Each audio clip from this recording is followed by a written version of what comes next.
Welcome to Fertility Cafe, the home for every conversation exploring alternative family building through IVF, surrogacy, egg, sperm, and embryo donation. Our host, Eloise Drain, alternates episodes between educational shows covering specific topics and guest narratives for further insight. For a mastery, understanding, and confidence in all things alternative family, subscribe to Fertility Cafe. Hey there, welcome to episode 95 of Fertility Cafe. Historically, women's health has been legislated by men, and there have been tremendous gaps in awareness and treatment for conditions that affect women and family building. Around the world, the costs of fertility procedures often fall on individual women and couples rather than being covered by national health systems or insurance. The exact cost of having a baby via surrogacy will vary depending on several factors, including the location of the surrogate and the parents, the success of IVF attempts, and whether or not there is insurance coverage. The range is generally in the six figures. My guest on today's show has raised awareness about discrimination against pregnancy by surrogacy and has had a huge impact in this arena in the state of Nevada. Kimberly Surratt is the past president of the State Bar of Nevada Family Law Section and the Nevada Justice Association. She sits on the Board of Trustees for the Academy of Adoption and Assisted Reproduction Attorneys and is the chair of the Domestic Lobbying Committee. She has lobbied with the Nevada Justice Association since 2004 and is responsible for all assisted reproduction parentage laws in the state of Nevada, including a trailblazing insurance bill. She is a powerful champion of this important cause, so I'm very excited to welcome Kim to the show today. Kim, thank you so much for being here. Oh, my pleasure. As an attorney, you've been a pioneer in the surrogacy and egg donation arena since the early 2000s. Can you tell me about your formative days in family law and what drew you to focus on this area in your practice? Yeah, well, it's that nasty word, family law, that has such a big encompassing field, right? Uh-huh. Yeah, I mean, I spent 1 year in insurance defense, but I immediately opened my law firm, which I still have lawyers that are practicing full litigation in family law, but it's miserable, to be quite honest. It is not a pleasant way to practice law. It's heavy, it's deep, it burdens you. There's a lot of things, but the reality was one of my very, very first clients was a surrogacy client. And when they came to me, I said, I don't know anything about this. And they said, well, that's cute because we've called every other family law attorney in the state and they don't either. So somebody's got to figure it out for us. And Nevada had a statute at the time, but it was extremely basic. It was extremely prohibitive. Married couples using their own genetics only, no compensation, just about as narrow as you can draw a surrogacy statute. But I drafted the contract. I reduced my fee dramatically. They paid me for the research and I created a contract. From there, the clinics learned about me drafting one and it just blossomed from there until 2013 when I decided it was time to change the law. Completely revamped everything. At the point of revamping the law, I was able to say goodbye to regular family law litigation. No more divorce, no more fighting over blenders or used sawhorses that were sitting in my office for weeks, or you don't want to know the stories. It gets worse. Those are the good stories, actually. Those weren't the bad ones. The bad ones have the domestic violence and everything, of course. But yeah. So can you tell us about 2013 when you decided that you wanted to change the law? And I mean, that's a big undertaking. Yeah, I had been lobbying with the Nevada Justice Association since I started my career in family law, since 2003. And they're a trial lawyers organization, but they've always had a domestic committee. And that domestic committee really is the only body in the state of Nevada that really cares about anything about family law. You can kind of imagine, you get divorced, the law was not favorable to you, it was horrible, but it's not like you're going to go spend money on a lobbyist. Your divorce is over. Right? You're not going to change the law for those that come behind you. Why would you spend your money doing that? So there's there's just not anybody there lobbying but for the trial lawyers. And they really kind of do it out of the goodness of their heart because they don't really have any indebtedness to family law by any means, but they do consider us trial lawyers. We do go to trial. So I'd been lobbying with them, and a lot of years of just defense, filling bills, did a few small ones in there. We did post-adoptive contact agreements, statute, and a few family formation things on the adoption side. But in 2013, I decided it was time. And I had a chair of the Assembly Judiciary Committee who had become a friend, who later worked for me as an attorney, who was willing to champion the bill for me. So I sat down with some organizations, the National Center for Lesbian Rights being one of them. I took the Uniform Parentage Act, I took the American Bar Association's Fertility Act, and mushed them all together until I came up with what we liked for Nevada, and went after it. In 2013, it was a complete revamp. So the old statute was, like I said, only married couples who were both genetically related to the embryo. Married, of course, at that time in 2013 meant also opposite sex couples, not same sex, because we hadn't had our big changes in the law yet. And said that we had a statute that was the old statute that you see in a few states still in the United States that talks about artificial insemination, which of course we don't use that term anymore, artificial, but it was really about sperm only. And that didn't come from a bad place in terms of leaving out eggs and embryos, but it just was such an old statute that was done before the science changed. We were freezing sperm before we were eggs and embryos, right? And transferring sperm first. And so, that's all the statute had. There was nothing else. Oh, and it was anti-compensation, no compensation. So, it was about as narrow as you could get. And we came in and revamped it. And the new law became marital status neutral, meaning you could be married or unmarried. You could be single or a couple. You could be opposite sex or same sex. You could be an egg donor, embryo donor, sperm donor. You could pay for surrogacy compensation to the surrogate. It included everything you could possibly include except for traditional surrogacy. We did have pushback at the legislature over that. And at the time, I just wanted the new bill so bad that I wasn't going to fight for traditional at the cost of losing the whole entire bill. So it wasn't worth it. And, there's just still a lot of discussion and abstract thinking around what the real effects of traditional are anyways. Right. Yep. And so it wasn't worth it, but we passed the bill. And so the groups that pushed back on me on some strange things that I didn't expect, actually, women's groups, and I consider myself a pretty strong feminist. But, their idea is an 18-year-old is old enough. They didn't want to go off of 21 years old. 18, you can decide to vote. You should be able to decide to have a baby for somebody else. Not exactly my position or my view on it. I took a different view, which is, as a feminist, it's my job to also protect other women, especially young women. Because anybody that has teenage kids knows 18, your frontal lobe's not fully developed. Correct. Well, into your 20s, actually. Yeah, I think so too. Especially it depends on if you got a boy or a girl. That's right. Yeah. So trying to carry a baby for somebody else at 18 to me was just, good. But again, it was one of those pushbacks where it was like, do we lose the bill over this or not? When ASRM and our clinics are going to self-monitor to a certain extent and say they're just not going to do surrogacy for an 18-year-old. They're not going to medically clear her, right? Despite the statute. So we went ahead and took out the age requirement. Well, it's at 18. And then, it was things like psych evals and different things. But, really our statute turned out very strong at the end of the day.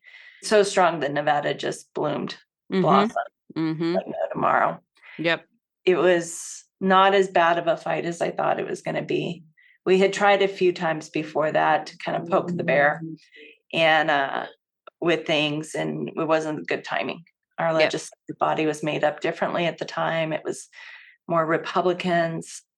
And I don't think it necessarily became a Republican Democratic issue when I did pass it. It became more people had touched infertility in their families or have family members that are of same gender and wanted to have a baby through surrogacy. And more people were experienced with it at that point. Mm-hmm. We passed it, and things had changed a lot in Nevada, or the makeup of our body had changed a whole lot, but it was good timing. And quite honestly, it was perfect timing. Yeah. And I just wish that other agencies could catch up. Oh God, do I wish other states could catch up. Yeah.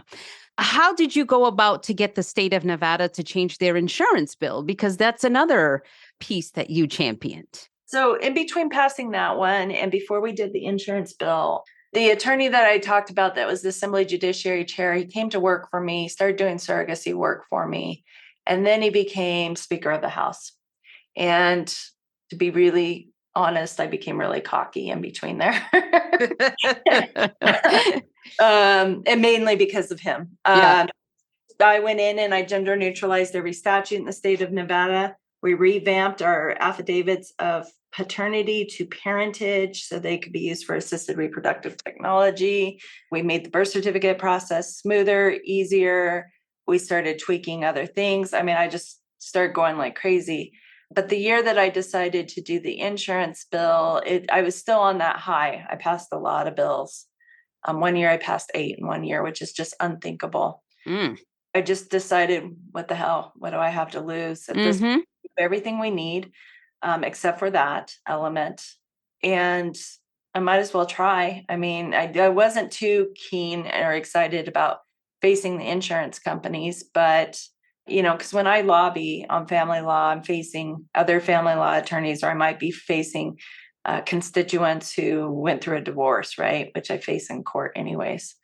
But facing the insurance companies was daunting, and is daunting for a lot of states and a lot of legislators. So I just threw it in. I just went for it. I thought, what the hell? I'm just going to try. After it got going and I realized it had some traction and I actually had some movement and I was actually going to get a hearing. If you never experienced lobbying, chairs of committees can hold bills, as favors to certain lobbying groups. So I thought the insurance company wasn't even, I didn't really think I'd see the light of day into a hearing. But when I realized I did have traction, I reached out to Art Risk, who, for those listening, is a insurance broker for surrogacy and very well known in our industry. And Sarah Page and Virginia Hart and I started working on it together because I kind of realized, hey, I need somebody to beef up my knowledge on the background story of insurance really quick, because I'm actually doing this. This is actually happening. And so that we went through and they helped me with the language and they helped me with the talking points. And from a federal perspective, Sarah Page flew into Nevada and testified with me. And the background on that is that the elevator speech, I guess is the way you would put it, is that from a federal level, from the Affordable Care Act perspective, when that was passed, non-discrimination was a big element of the ACA, especially for things such as, pre-existing conditions, which everybody seems to know as a talking point for the Affordable Care Act, that if you have a pre-existing condition, insurance company cannot discriminate against you and not grant you insurance. And our argument was that to discriminate against the insureds based on how they became pregnant was inappropriate under the Affordable Care Act. And that really, under those mandates from the federal government, they shouldn't be doing that. Wisconsin, you may be familiar, also has a Supreme Court decision, an insurance decision, not a statute, but they had done that long before Nevada did its insurance decision or statute. But kind of on the same basis. which is discriminating against two women based on how they became pregnant. The argument is, if she was raped and that's why she's pregnant, are you going to tell her she doesn't get medical care because the guy who raped her should be paying it?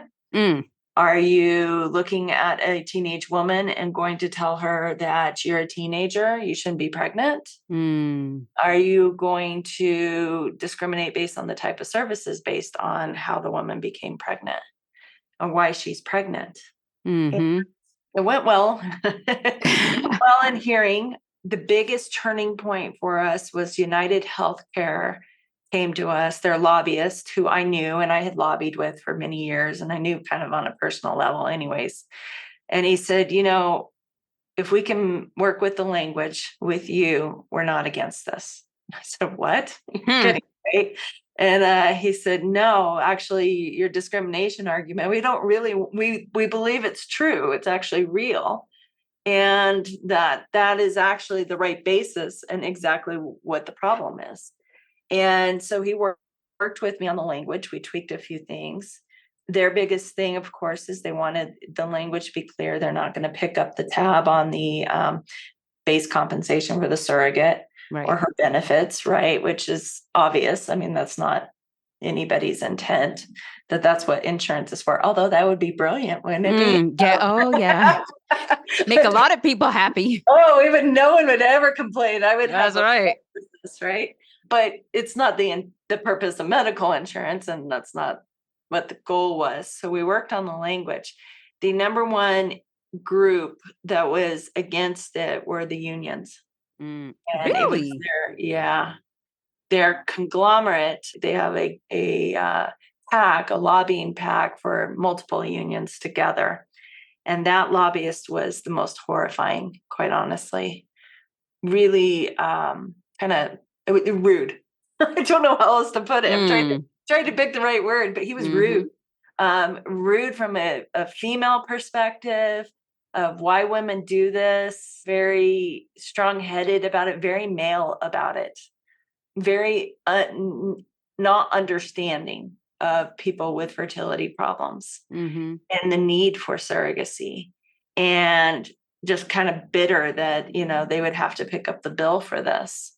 And I said, let's take a hard look at this. Let's look at your membership, number one. And how many of your members are women that are paying for, and that have insurance through you as a union? One, are women. Two, are of childbearing age. And three, are actually acting as surrogates. Like, what is that percentage? Well, you're going to make it a much higher percentage with this. And I said, no, it's not going to change the number of people being surrogates. I don't believe that. It's the things that drive the number of surrogates and the number of intended parents in the world is not whether Kim has this insurance bill. It's whether they have fertility problems, whether they have the money, whether they have the resources, right? It's not just passage of this bill by itself. Right. But, he was really just horrible to deal with in a way that, I was just astounded. But when it came down to it, any of the union groups were self-insureds. So for those listening, to be a self-insured means that you have a large enough group of people that you employ that you can put money aside from each of those employees on a premium. You can take your own premiums and make your own pot of money and basically manage your own insurance is really what you're doing. And you're a big conglomerate. Now, under the federal government, self-insureds have all kinds of exceptions in the world. When it comes to ERISA, which is retirement, a lot of federal items, including the Affordable Care Act, are self-insureds are exceptions. They can self-manage any way they want because they're self-managing. They're not a government mandated insurance program that's being monitored that way.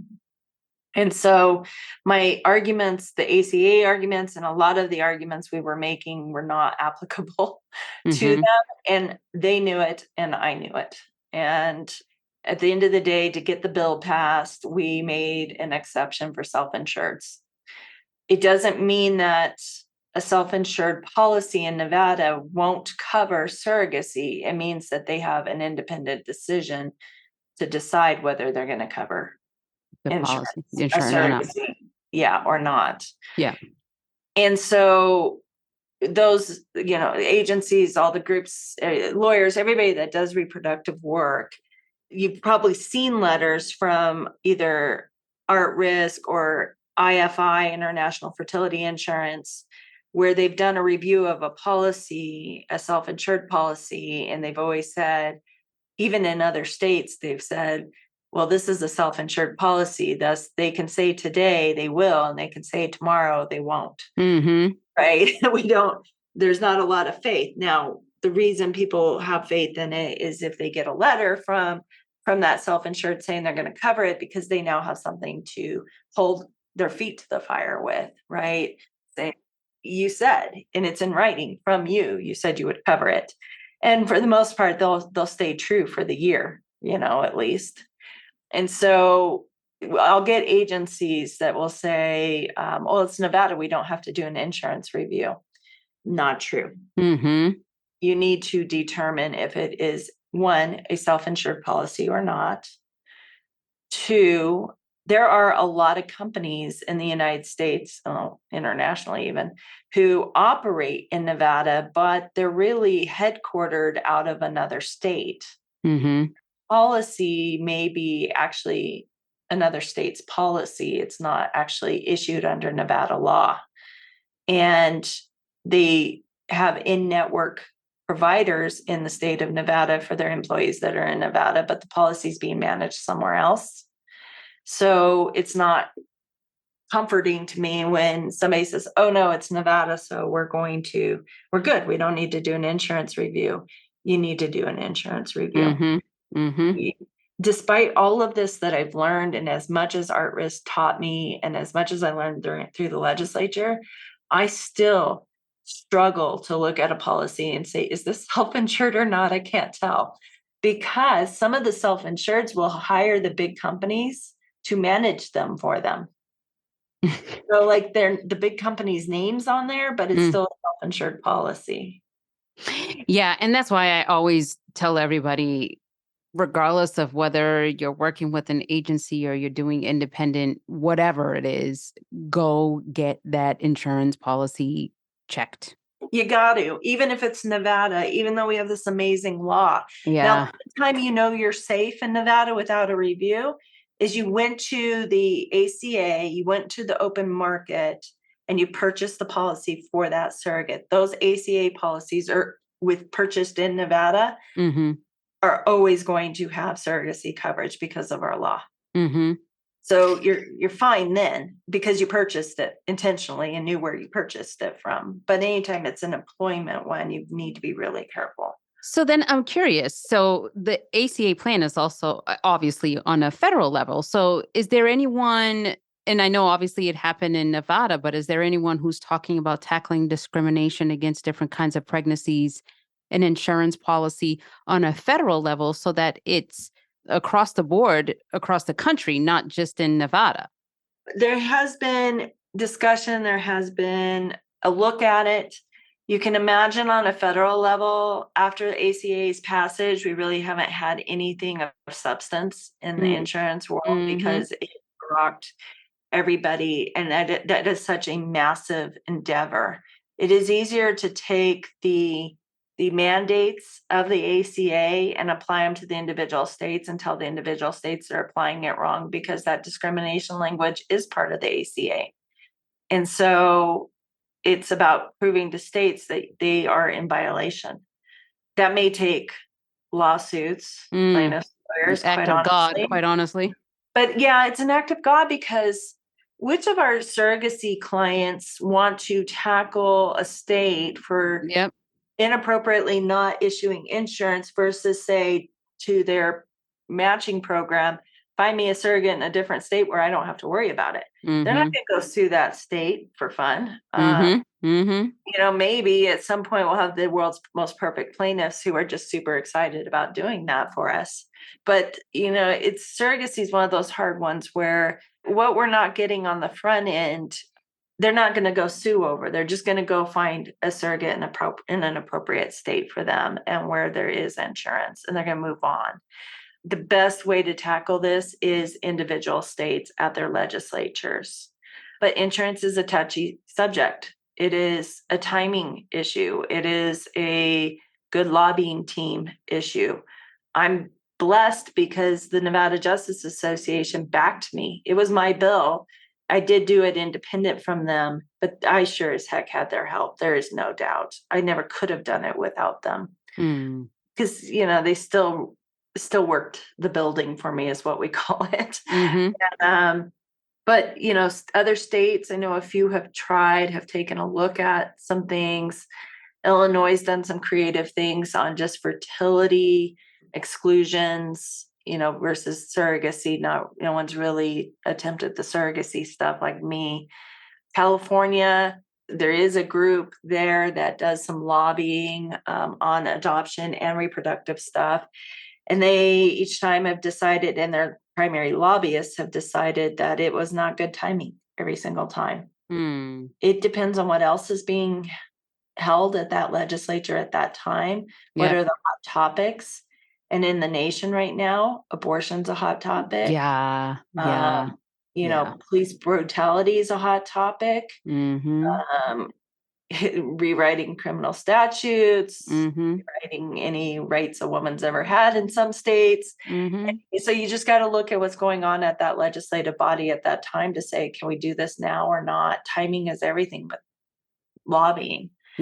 I think it's an argument that could be made in just about any state and should be won, but you're not going to win it in a state that also doesn't want to give women reproductive freedom. Right. So I don't know what luck we're going to have there with that. How is the conservative Supreme Court and the Roe v. Wade reversal affecting these issues? It's exactly what I'm talking about. Like that's going to stop you from bringing something like this in a conservative state. And it's low man on the totem pole in terms of issues to fight. If Dobbs has created a complete reversal of women's reproductive rights in the abortion arena, that state is not going to waste its energy on trying to get surrogacy insurance right now. They got much bigger problems. Right. Much bigger problems. For sure.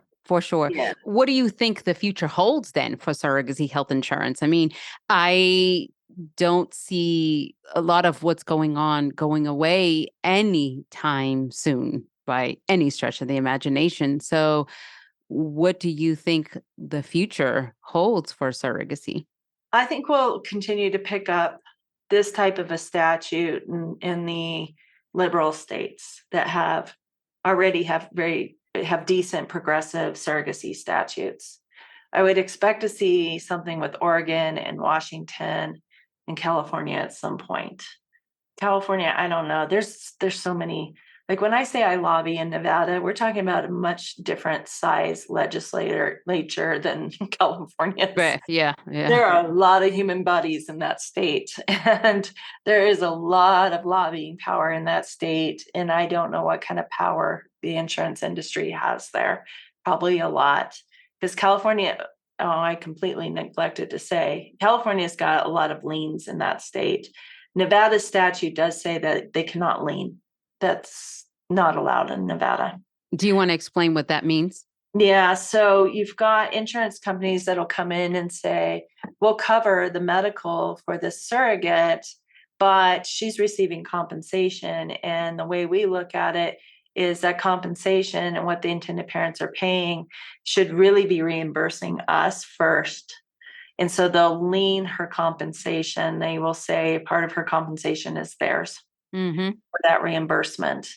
And it's what they call in the insurance industry subrogation claim, which is very similar to you get in a car accident and it's both parties' faults, and both insurance companies are pointing fingers at each other saying, you owe me and you owe me, right? And they treat each other as an insurance company, and that's kind of what they're trying to do to the intended parents, saying, you owe us for part of this because you got a benefit you otherwise wouldn't have gotten, and you owe us money.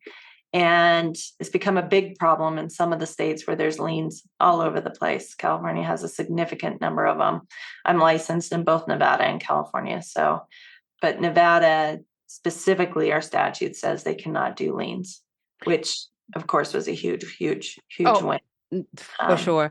And just, I'm going to actually step back and kind of just, even for people who don't understand, we're talking about Nevada and the insurance bill and why this is so significant in insurance companies, because I think people think, oh, she has insurance, and so therefore I can just use her insurance. No big deal. But do you want to just kind of break down real quickly why one of what you did was so amazing, but across the board, and I'm seeing it. I mean, I've been in this industry now 23 years, been running this agency for over 15, and I am seeing now more companies with exclusions on their policies than I ever have. Yeah. So when you go into a surrogacy and your surrogate is pregnant, now on the fertility end of things, when you're paying for your IVF, with the fertility clinic, you're paying out of pocket. Now that's a different fight. That's another big insurance fight that on the federal level, there is work happening there, like a lot of work.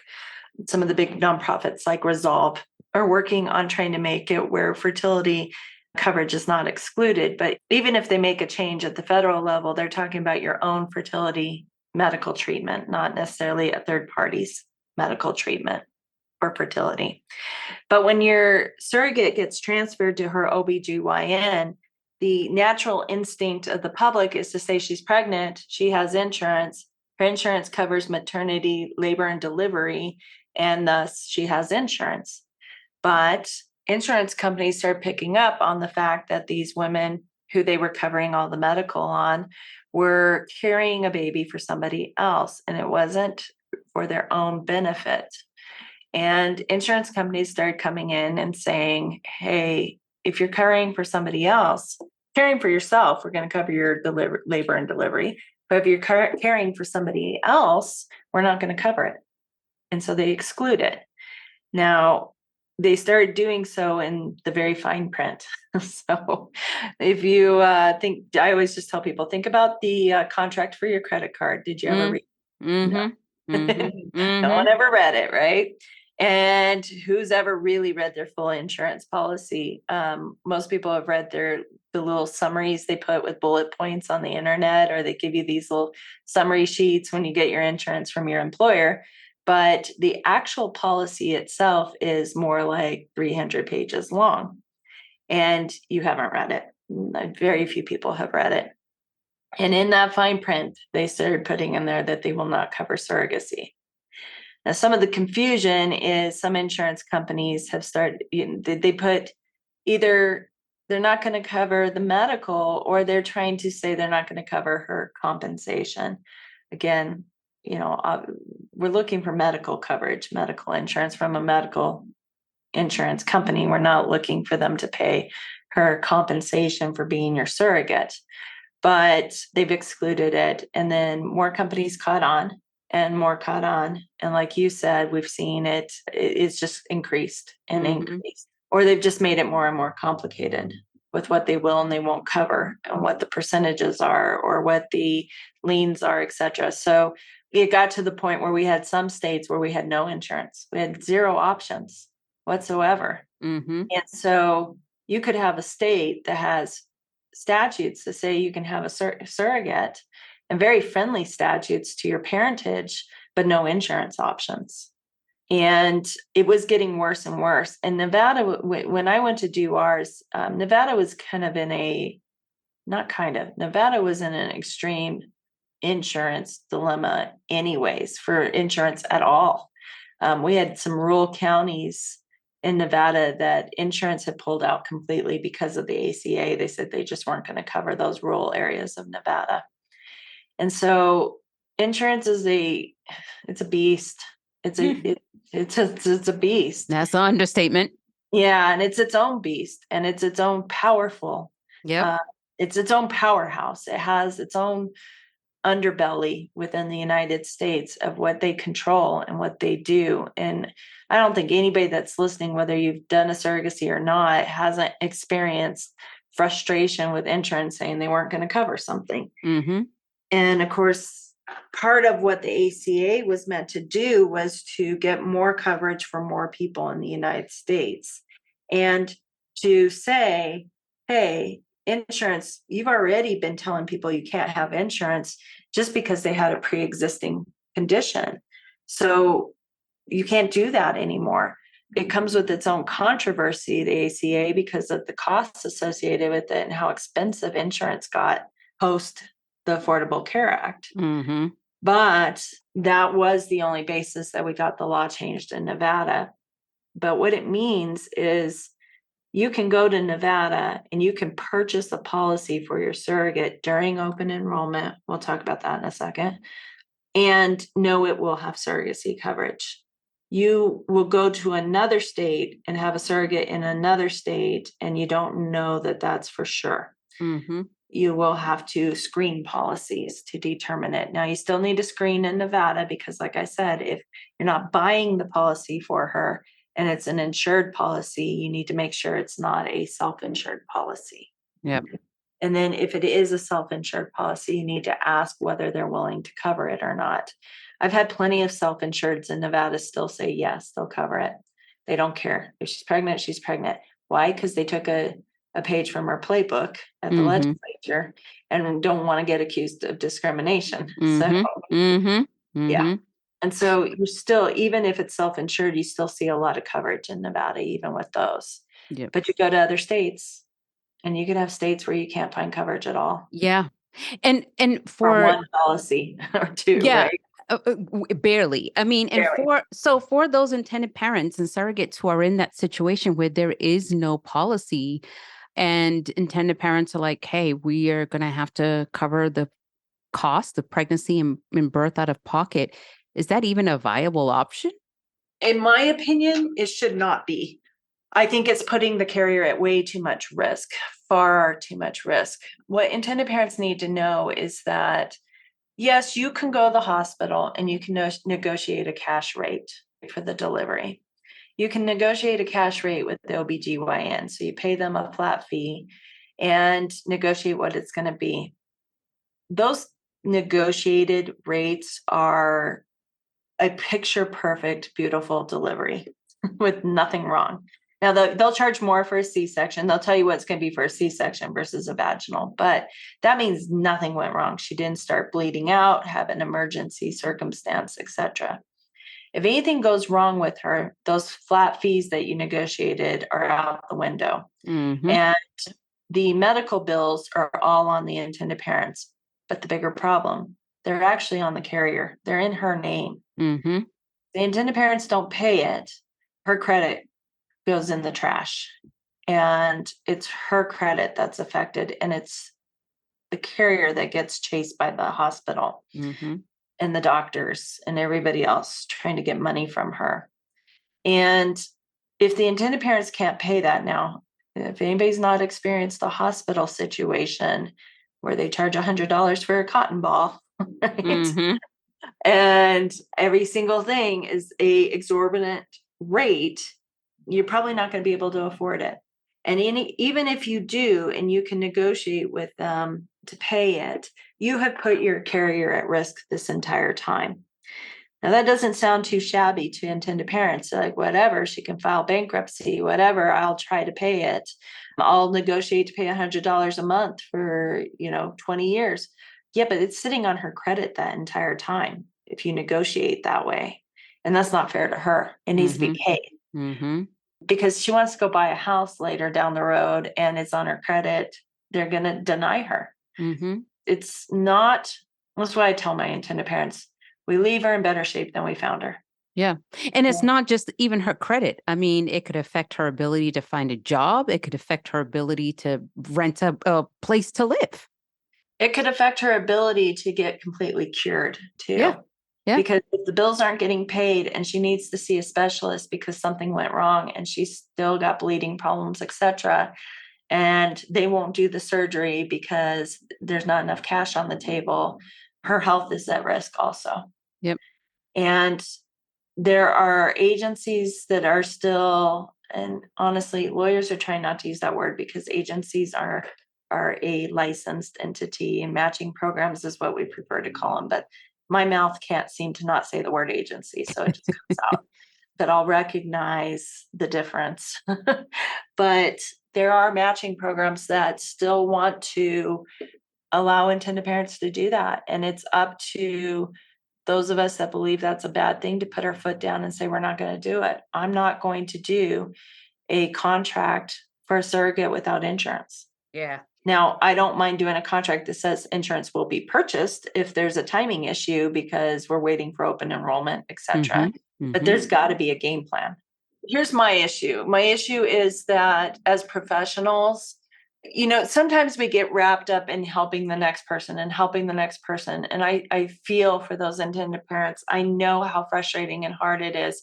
And you got a woman standing in front of you who is willing to be your surrogate, and insurance is your only barrier. I get that problem, but we don't leave these women in worse shape than we found them. In fact, I want you to leave them in better shape than you found them. You're asking a big ask. You want them to use their human body to create another human body. It's almost godly is probably a bad word to use, but it reaches this level of you're messing with it's a serious thing. Yeah. And don't put her at risk. Yeah. I would prefer that the statutes, and it may be a change in the future in Nevada, quite honestly, but that the statutes mandate the insurance. California has done that. Insurance review has to be done. Everything has to be disclosed. Everything has to be in there. Nevada hasn't gone that far in the statutes, but the professionals in Nevada, for the most part, aren't going to put up with it. They're not going to say, no, you can't not have insurance. Now, mind you, we're in a state where it's viable. You just need to wait till open enrollment. And I've used that term a couple of times. I probably should explain that. For the Affordable Care Act, you have to wait till the end of the year. Open enrollment typically will start in like November for a January 1st insurance start date, or a little bit later for a February 1st. But each state has different open enrollment periods. But you can't, unless there has been a change in her circumstances that qualifies during the year, you can't just get her insurance during the year. That would be like a divorce or lost her job, etc. But just entering into a surrogacy contract is not sufficient for you to sign her up for insurance when it's not open enrollment. But that was a side note from the whole conversation about we take care of them. Yep. It's just one. Surrogacy is expensive. Yep. It is. And I know it. And I know this is an extra burden and it's an extra expense, but you got to do it. She's got to have insurance. That's right. The other thing about not having insurance is some OBGYNs are not accepting patients without insurance anymore. Correct. And then there's others that are doing concierge stuff, right? Yeah. Who won't do it without insurance. But, they not on the OBGYN end of things usually, because they have privileges to practice in the hospitals, and it's not their hospital. They don't own it, but they go to that hospital and they deliver the baby, right? So there's definitely there's a need and a desire that the insurance is sufficient and it's in place so that they can use that hospital to deliver your baby in, etc. But yeah, that's getting more, I mean, the doctors hate insurance. Yes. Quite honestly, it's not anybody's favorite topic. Yeah. But I hate insurance as well. So let's just add on, pile it all on. So, well, Kim, thank you so much for being with me on the show today and sharing your experience. And of course, we will put all of your contact information, your website, and all of that in our show notes. But is there anything that you would like to leave with our listeners? Well, if anybody is a lobbyist in your own state, or you're an attorney that wants to take a look at this, I have always been an open book. Like you, I have been practicing for 20 years now, and most of that has been doing surrogacy work. But anybody that knows me in this industry knows I'm an open book. And I have the resources to give you from when we did lobby this in Nevada, I'll sit down with you. I know Art Risk would sit down with you. We will help you. We will train you. We will be your support system for pushing it in your own state and making changes. Even if it's not the insurance bill, it's just surrogacy. I'm there for you. I've helped several states so far. They call me. I give them advice before they go in for their hearings. Your state is its own beast. You're going to have to understand it and understand its politics, but there's a lot I think I can help you with, and I am more than happy to do it at all pro bono, all for the betterment of what we're doing. We need these protections, and we need more states doing it. So I'm here for you. Agreed. Thank you so much, Kim. I appreciate your time. You're welcome. My pleasure. Thank you so much for listening. If you found this episode helpful, please rate Fertility Cafe on your favorite listening platform and share this episode with anyone you think could benefit from hearing it. Tune in next week for another amazing episode on Fertility Cafe. Until then, remember, love has no limits. Neither should parenthood.